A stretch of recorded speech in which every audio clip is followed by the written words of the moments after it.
ظلم کا عبرتناک انجام۔ ایک شخص پکار پکار کر کہہ رہا تھا، جو شخص مجھے دیکھے کسی پر ظلم نہ کرے۔ بسم اللہ الرحمن الرحیم۔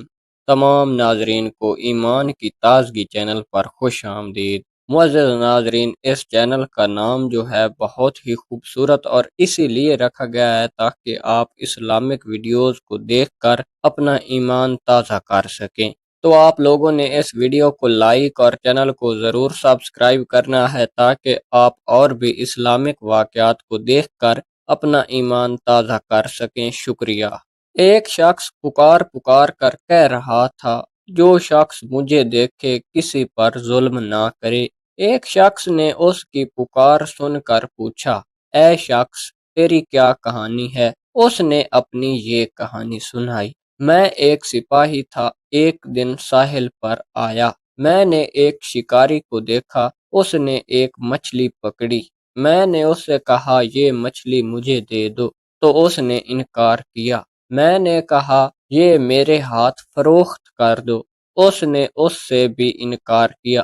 میں نے اس کے سر پر ایک کوڑا مارا اور مچھلی اس سے چھین لی۔ مچھلی کو ہاتھ میں لٹکاتے گھر کی طرف چل پڑا۔ اچانک مچھلی نے میرا انگوٹھا پکڑ لیا اور چبا ڈالا۔ انگوٹھا چھڑانے کی بہت کوشش کی، لیکن انگوٹھا اس وقت نکلا جب اس میں سوراخ ہو چکا تھا۔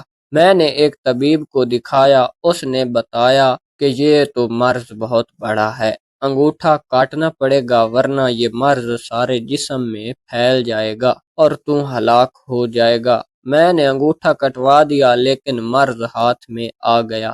پھر میں نے ہاتھ کٹوا دیا، مرض پھر آگے بڑھا تو میں چیخ پڑا۔ وحشت کے انداز میں بھاگ نکلا۔ جنگل میں ایک درخت کے نیچے مجھے نیند آ گئی۔ کسی نے خواب میں کہا، کب تک تو اپنے اعضاء ایک ایک کر کے کٹوائے گا؟ جس کا حق چھینا ہے لوٹا دے۔ اس وقت مجھے وہ مچھلی یاد آئی۔ میں فوراً ساحل پر پہنچا۔ شکاری وہاں موجود تھا، اسے اپنا حال بتایا، اس سے معافی مانگی۔ میرا حال دیکھ کر اس نے کہا، میں نے تجھے معاف کیا۔ اس کے یہ کہتے ہی میرے ہاتھ کے کیڑے گرنے لگے۔ میں نے اس سے پوچھا، آپ نے بد دعا کی تھی، اتنا تو بتا دیں۔ اس نے بتایا، میں نے کہا تھا، اے اللہ، تو نے ہی اسے اور مجھے پیدا کیا، اسے مجھ سے قوی بنایا ہے اور مجھے کمزور۔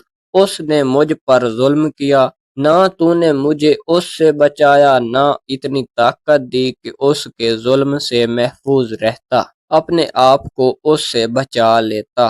میں تجھ سے تیری اسی قدرت کے وسیلے سے سوال کرتا ہوں جس سے تو نے اسے قوی کیا اور مجھے کمزور بنایا۔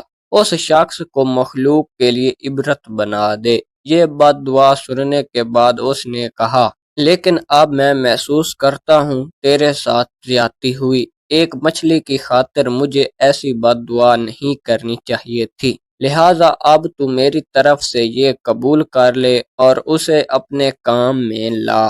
یہ کہہ کر اس نے مجھے 20,000 درہم دیے، لہٰذا میں پکارتا رہتا ہوں، جو مجھے دیکھے وہ کسی پر ظلم نہ کرے۔ تو معزز ناظرین، یہ ظلم کے واقعہ سے آپ کو ضرور کچھ نہ کچھ سبق حاصل کرنے کو ملا ہوگا، اور آپ کوشش کیا کریں کہ اسلامک واقعات سے ضرور سبق حاصل کیا کریں۔ شکریہ۔